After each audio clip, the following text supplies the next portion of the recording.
मुझे पता है कि तुम्हें इस टाइम पर बहुत ज्यादा डर भी लग रहा है और बहुत ज्यादा ना एक्साइटमेंट टाइप की भी है, यानी कि यहाँ पर ना ऐसा लग रहा होता है कि यार कल पेपर कैसा आएगा, इतनी सारी मेहनत करी है तो पेपर तो बनेगा। लेकिन एक एक्साइटमेंट रहती है, एक सरप्राइज रहता है कि कल कौन से क्वेश्चंस आईसीआई यहाँ पर देने वाला है। सो यहाँ पर बहुत ज्यादा तुम इमोशंस में भी हो, तुम बहुत ज्यादा पढ़ाई भी कर रहे हो, तुम्हारे दिमाग में 10 चीजें चल रही हैं। तो ऐसे में कुछ छोटी मोटी मिस्टेक के कारण यहाँ पर ना दिक्कत हो सकती है। इसलिए यहाँ पर तुम्हें बिल्कुल भी ये मिस्टेक्स नहीं करना है जो कि आज की वीडियो में डिस्कस करेंगे। साथ ही साथ यार बहुत ही अच्छे से कल पेपर देना है। सो आज मैं तुमको बताऊंगा इस वीडियो में कि तुमको एग्जाम से पहले, एग्जाम में और एग्जाम के बाद क्या ऐसी गलतियां नहीं करना है कि जब तुम घर पहुंचो ना तो तुम रिलैक्स फील करो। तुम सोचो कि भाई आज मैंने अपना ना 100% दिया है, क्योंकि कल तुम्हें अपना 100% नहीं 120% यहाँ पर देकर के आना है। तो चलो जल्दी से कुछ इंपॉर्टेंट एग्जाम टिप्स को देखते हैं ताकि तुम्हारा एग्जाम यहां पर बहुत अच्छा जाए। सबसे पहले क्या कैरी करके जाना है, इसकी पूरी चेकलिस्ट यहां पर मेरे साथ तुम करोगे। तो अपना बैग ओपन करो, अपना कंपॉक्स बॉक्स ओपन करो और देखो सबसे पहले उसमें क्या होना चाहिए। सबसे पहले एक एडमिट कार्ड होना चाहिए भैया, admit card is very very important. इसके बिना तुमको नहीं मिलने वाली है एंट्री। तो यहां पर एक फोटोकॉपी और एक ओरिजिनल आईडी दोनों यहां पर रखोगे। फोटोकॉपी आपकी बिल्कुल ही एक्सेप्टेबल है, टेंशन लेने की जरूरत नहीं है। सो यहां पर इसको रख लोगे। सेकंड चीज क्या रखना है तुमको, अपनी गवर्नमेंट का आईडी प्रूफ।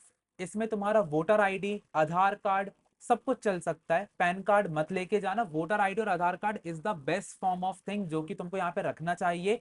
इसकी फोटो कॉपी चल जाएगी, बट मेरे हिसाब से तुमको इसके साथ ही ओरिजिनल भी यहाँ पर कैरी आउट करना चाहिए। क्योंकि देखो यार, तुम्हें नहीं चाहते हो कि तुम्हारा वो जो वहां पर कॉलेज वाले होते हैं ना, सेंटर वाले, वो तुम्हारा दिमाग खराब करे कि बेटा तुमको अंदर जाने नहीं मिलेगा, ये नहीं लेके आए, वो नहीं लेके आए। तो ये ना तुम्हें ना तुम्हारी हार्ट बीट बढ़ा देते हैं। सो मैं तो कहूंगा भाई डेफिनेटली तुमको ये दोनों चीजें कैरी करना चाहिए। तीसरी चीज मैं यहाँ पर देखता हूँ कि एक ब्लैक पेन तुम्हारे पास होना चाहिए। एक नहीं बेटा, कम से कम तुम्हें 4 ब्लैक पेन तो यहाँ पर लेकर के जाने हैं। अब तुम बोलोगे भैया 4, तो मैं लेके गया था एक बार 2 ब्लैक पेन और दोनों ही नहीं चले थे। ठीक है, फिर सामने वाले से लेना पड़ता है, वो बिल्कुल मत करना, कोई तुम्हारा दोस्त नहीं होता उस टाइम पर।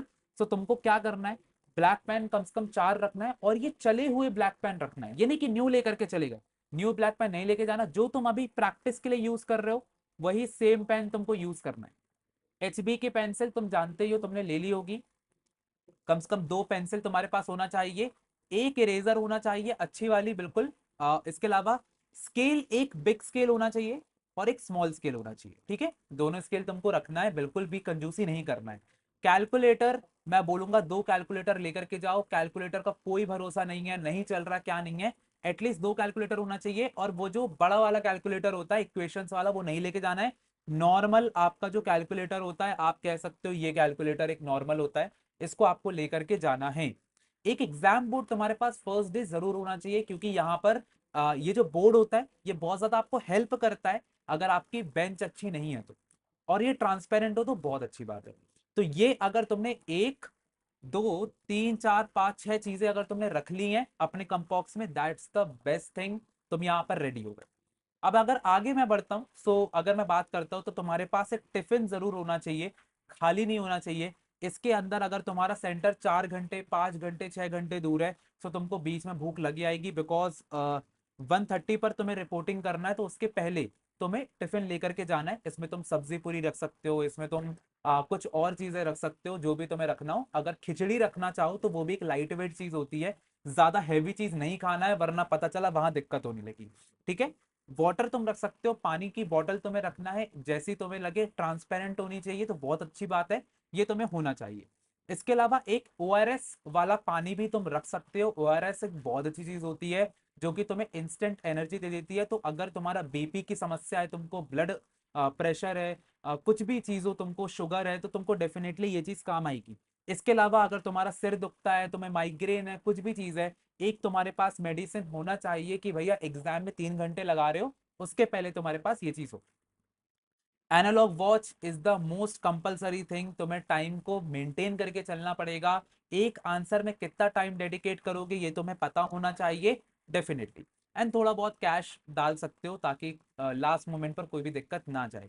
ठीक है, क्योंकि फोन तो तुम यूज नहीं कर सकते हो। अब रही बात फोन की, फोन बिल्कुल लेकर के जा सकते हो, लेकिन एग्जाम के पहले सबमिट करना पड़ेगा। बाकी जितनी भी चीजें मैंने आपको बताई, जैसे कि आपका बैग हो गया, ये सारी चीजें आपको सबमिट करना पड़ेगा टू द कहते सेंटर ले जाने से पहले, ताकि यहाँ पर आप आराम से चीजों को रख सको।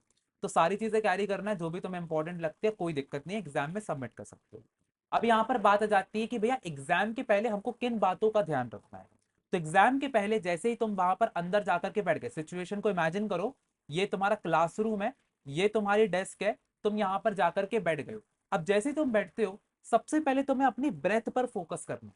इसको तुम एक स्मॉल टाइप का मेडिटेशन भी बोल सकते हो, कि तुम्हें क्या करना है, ऐसे पूरी ऐसे अंदर तक ब्रेथ, पूरे लंग्स फिल हो गए, फिर समझ में आ रहा है, इसको चाहो तो तुम 5 सेकंड में ब्रेथ अंदर लिया, फिर 5 सेकंड उसको होल्ड किया, और 5 सेकंड में छोड़ दिया। दैट मीन्स तुम यहाँ पर क्या कर रहे हो, इससे तुम्हारा जो पूरा ब्रेन है, जो खिचड़ी बन गई है ना यहाँ पे, एक तो खाई है तुमने, एक यहाँ पे बन गई है, वो यहाँ पर तुम रिलैक्स करके निकाल दिया, वो खिचड़ी बन चुकी है। तो तुम्हारा माइंड टोटली काम हो चुका है। अब तुम आरे अंदर एक एनर्जी आ चुकी है, जिसके थ्रू अब तुम्हारा पूरा फोकस किस पर आ जाएगा, तुम्हारे एग्जाम पेपर पे जाएगा।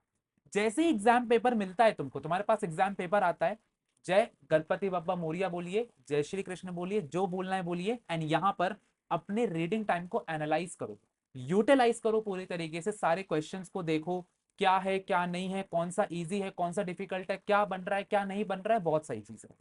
क्वेश्चन को करने से पहले 2 बार रीड कर लेना है, पहले माइंड में रख लेना है कौन सा क्वेश्चन नंबर करना है।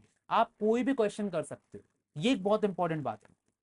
आपको ऐसा नहीं है कि आपको फर्स्ट ही क्वेश्चन से स्टार्ट करना है। आप चाहो तो, अगर आपको लगता है 6 क्वेश्चन इजी, आप 6 क्वेश्चन से स्टार्ट कर दो। आपको लगता है 4th क्वेश्चन इजी, आप 4th क्वेश्चन से स्टार्ट कर दो।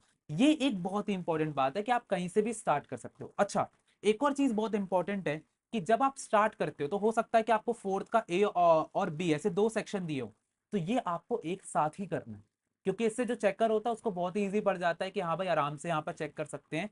तो फोर्थ का ए और फोर्थ का बी ऑप्शन तो एक ही साथ करना है। उसके अलावा फिर आप 1 2 3 4, 1 2 3, इसके बाद जो भी आपको करना है, जो भी आपको इजी क्वेश्चन लगता है, उसको आप यहाँ पर स्टार्ट कर सकते हो। तो सीक्वेंस में करो, कोई दिक्कत नहीं। इसके अलावा अब आपका पेपर स्टार्ट हो चुका है। अब आपको सबसे पहली बात तो, जैसा कि मैंने बोला, जो क्वेश्चन सबसे अच्छे से बनता है, जो पता है कि इसका प्रेजेंटेशन मैं बहुत अच्छे से कर सकता हूँ, उसी से स्टार्ट करना है। एनपीयू नहीं बनता मत करो स्टार्ट, नॉर्मल बनता है ना, उससे स्टार्ट करो। ऐसे ही सारे पेपर में, चाहे मैं लॉ की बात करूँ, कॉन्ट्स की बात करूँ, इकोनॉमिक्स की बात करूँ, पहले उन्हीं क्वेश्चंस को अटेम्प्ट करना चाहिए जो तुमसे इजी बनते हैं। इससे तुम्हारा कॉन्फिडेंस बहुत ज्यादा बढ़ जाता है। तो कॉन्फिडेंस को अप रखना है, क्योंकि वही चीज अभी तुमको पता चलेगा वीडियो में आगे बढ़ेंगे तो, कि कॉन्फिडेंस कैसे तुम्हें मेंटेन करना है। So this is the starting point, कि तुमको इजी क्वेश्चन से स्टार्ट करना है। अगेन सेम चीज हो जाएगी भैया, रीडिंग टाइम को तुमने एनालाइज कर लिया है, लेकिन क्वेश्चंस को तुमको यहाँ पर देखना है, कि क्वेश्चंस यहाँ पर जो होंगे, अब ये बहुत इंपॉर्टेंट चीज है। होगा क्या, आईसीआई डेफिनेटली तुम्हारा जो फर्स्ट क्वेश्चन है वो तो इजी रखेगा, लेकिन सेकंड और थर्ड क्वेश्चन थोड़ा सा डिफिकल्ट रखेगा। मैं तुमको बता दूं क्यों ऐसा मैं बोल रहा हूं, क्योंकि वो चाहता है कि बिगिनिंग में ही तुम्हारा जो मोटिवेशन है वो लूज हो जाएगी। मैं तुमको ये बोलना चाहता हूँ। तो तुमको दिमाग में एक ही चीज रखना है, कि तुम्हें टोटल कितने नंबर लेकर के आना है। तुम्हें टोटल 50 नंबर भी अगर तुम लेकर के जाते हो एग्रीगेट फॉर्म में, या फिर अगर तुम्हें 40 नंबर, अगर मैं सब्जेक्ट वाइज बोलूँ, तुम्हें उतना लेकर के आना, that's all you have to do. तो तुम्हें अपने दिमाग में इतना ही बोलना है कि यार बस मुझे ना जितना बन रहा है उतना मुझे बहुत अच्छे से करना है। और सारे क्वेश्चंस तो हार्ड आने नहीं वाले हैं, उसमें से बहुत सारे इजी भी आएंगे। 1 2 क्वेश्चन होंगे जो कि तुम्हें लगेगा कि भाई यहाँ पर हार्ड हो सकते हैं, हर किसी को ऐसा लगता है। तो उन क्वेश्चन को लास्ट में करना है। और जब तुम बहुत ही फोकस के साथ सिर्फ अपने क्वेश्चंस पे फोकस लगाते हो ना, एक एक स्टेप पर फोकस लगाते हो, तो वहां पर तुमसे क्वेश्चन अपने आप ही इजी हो जाता है। अब एक ऐसी सिचुएशन तुम्हारे सामने आ सकती है, जहां पर तुम्हें लग सकता है कि तुम्हारा पूरा ही पेपर डिफिकल्ट है।